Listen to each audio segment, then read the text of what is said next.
സൂര്യന് കീഴെ വീണ്ടും ഞാൻ മിഥ്യ കണ്ടു.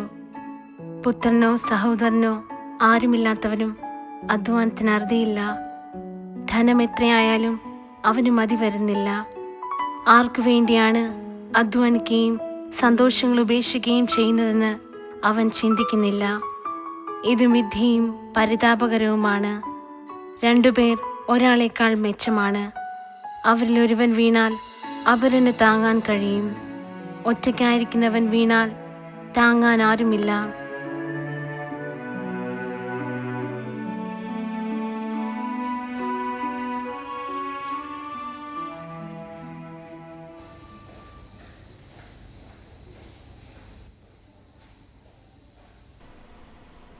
ഡോക്ടർ, ഇത് അഞ്ജലിയുടെ കയ്യിൽ നിന്നും കിട്ടിയതാണ്.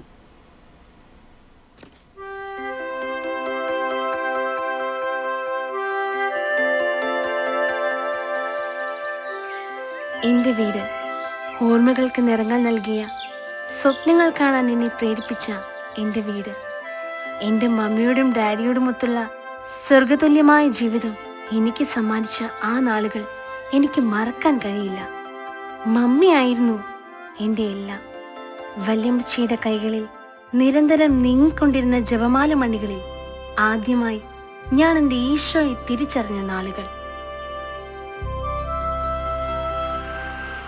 ഇന്നലെ എന്നെ രൂപീകരിച്ച എൻ്റെ സ്കൂൾ ജീവിതം എനിക്ക് ഒത്തിരി ആവേശത്തോടും സന്തോഷത്തോടും കൂടി അല്ലാതെ ഓർക്കുവാൻ കഴിയുകയില്ല. സ്കൂളിൽ എല്ലാത്തിനും ഞാനായിരുന്നു മുൻപിൽ. കഥ പറയാൻ, കവിത ചൊല്ലാൻ, ചിത്രങ്ങൾ വരയ്ക്കാൻ, എല്ലാത്തിനും ഉപരിയായി നൃത്തം ചെയ്യുവാനൊക്കെ. പക്ഷേ അവിടെയൊക്കെ എന്നെ ഏറ്റവും അധികം സന്തോഷിപ്പിച്ചത് എൻ്റെ പ്രിയപ്പെട്ട അമ്മയുടെ സാന്നിധ്യമായിരുന്നു. അമ്മയുടെ പ്രോത്സാഹനം നിറഞ്ഞ ആശ്ലേഷങ്ങൾ, സ്പർശനം, എന്തിനേറെ ഒരു നോട്ടം പോലും എൻ്റെ വ്യക്തിത്വത്തെ എത്രമാത്രം വളർത്തിയെന്ന് ഇന്ന് ഞാൻ മനസ്സിലാക്കുന്നു. ഞങ്ങൾ എന്നും വൈകുന്നേരം ഒരുമിച്ചുകൂടി സല്ലപിക്കാറുള്ള പൂന്തോട്ടത്തിൽ വെച്ച് എൻ്റെ 9ാം പിറന്നാളിന് ഡാഡി എനിക്കൊരു അത്തിവൃക്ഷം സമ്മാനിച്ചു. ബൈബിളിൽ വല്യമ്മച്ചി പറഞ്ഞു തന്നിരുന്ന അത്തിവൃക്ഷം ആദ്യമായി കൈകളിൽ എടുത്തതാണെന്ന്.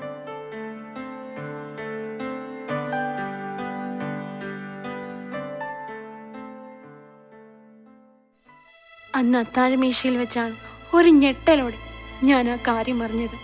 എൻ്റെ എല്ലാമായ ഡാഡിയും മമ്മിയും എന്നെ വിട്ട് ഇംഗ്ലണ്ടിലേക്ക് പോകുന്നു.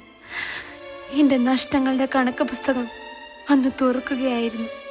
വേദനയോടുകൂടി, ഒരു കണ്ണുനീർ നനവോടുകൂടി അല്ലാതെ എനിക്ക് ആ ദിവസം ഇപ്പോഴും ഓർമ്മിക്കാൻ കഴിയില്ല.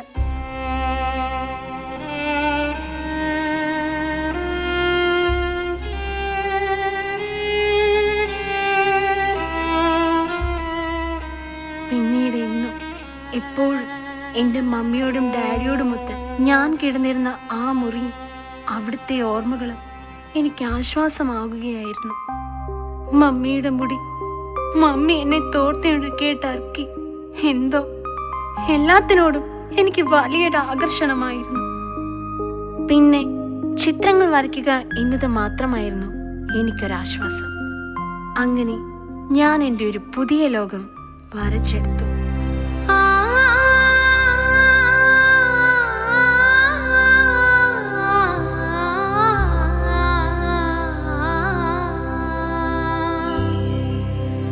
അതിഥിയായി വന്നു ഞാൻ നിന്നിലേക്ക്, അരികിലായി എന്നെ നീ ചേർത്ത നേരം, അനുനയം കൂടി നീ എന്നെ പഠിപ്പിച്ചു, പറയുവാൻ പാടുവാൻ പിച്ച വയ്ക്കാൻ, അമൃതമായി കരുതി ഞാൻ ചൊല്ലിയ ഒരാ ശബ്ദമമ്മയെന്നല്ലയോ ആദ്യമായി, അമ്മയെന്നല്ലയോ ആദ്യമായി. കഥകൾ ചൊല്ലി, കവിത മൂളി, കുസൃതി കാട്ടി എൻ്റെ തോഴിയായി, ഓർമ്മകൾ മാത്രമായി, ഓർമ്മയിൽ മാത്രമായും മരപ്പടിയിൽ ഞാനേകയായി, ഉമ്മരപ്പടി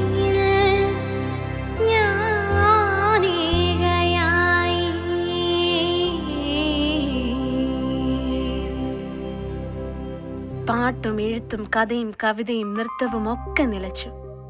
വര മാത്രം ഒപ്പമുണ്ടായിരുന്നു. എവിടെയൊക്കെയോ എനിക്ക് എന്നെ നഷ്ടപ്പെട്ടു.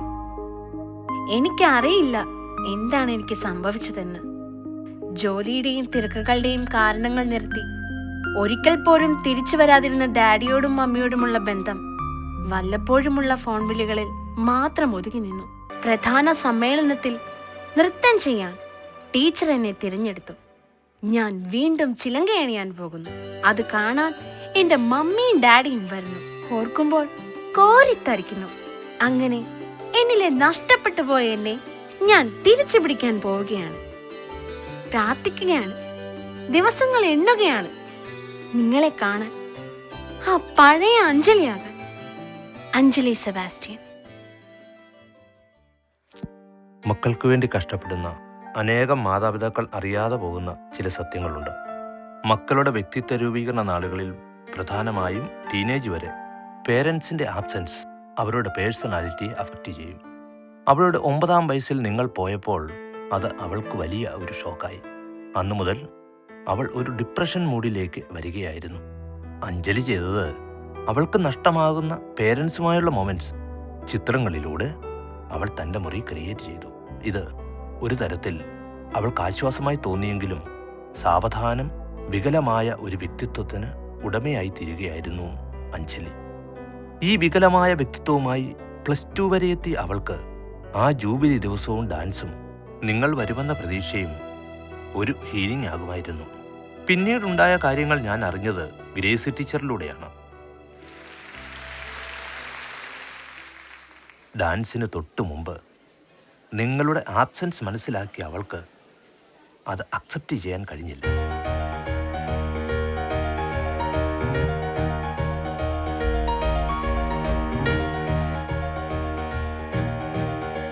പെട്ടെന്നുണ്ടായ ഷോക്കിൽ ഹൈ ഡിപ്രഷനിലായ അവൾ നൃത്തവേദിയിൽ നിന്ന് ഓടുകയായിരുന്നു.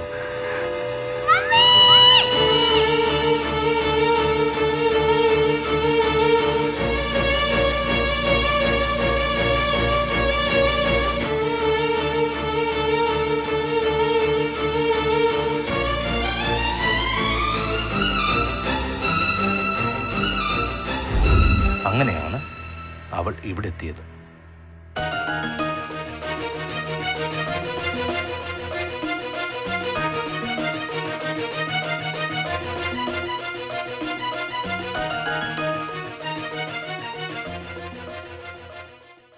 ആരെയും ഓർക്കുവാൻ അവൾക്ക് കഴിയുന്നില്ല.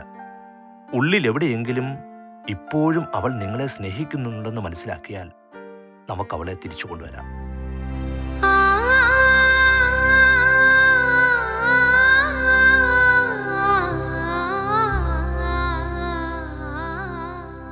ഇതെന്താണ് മോളെ?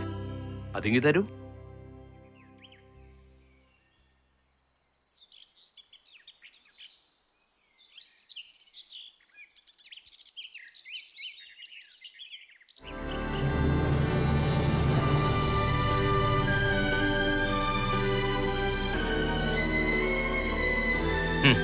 നിങ്ങൾക്ക് ഭാഗ്യമുണ്ട്. അഞ്ജലിയുടെ മനസ്സിൽ ഇപ്പോഴും നിങ്ങളുണ്ട്. അതിനെ ഊതി ഉണർത്താൻ നിങ്ങൾക്ക് കഴിഞ്ഞാൽ നിങ്ങളുടെ പഴയ അഞ്ജലിയെ നിങ്ങൾക്ക് തിരിച്ചു കിട്ടും. കർത്താവായ ദൈവമാണ് എൻ്റെ ബലം. കലമാന്റെ പാദങ്ങൾക്ക് എന്ന പോലെ അവിടുന്ന് എൻ്റെ പാദങ്ങൾക്ക് വേഗത നൽകി. ഉന്നതങ്ങളിൽ നിന്ന് അവിടുന്ന് എന്നെ നടത്തുന്നു.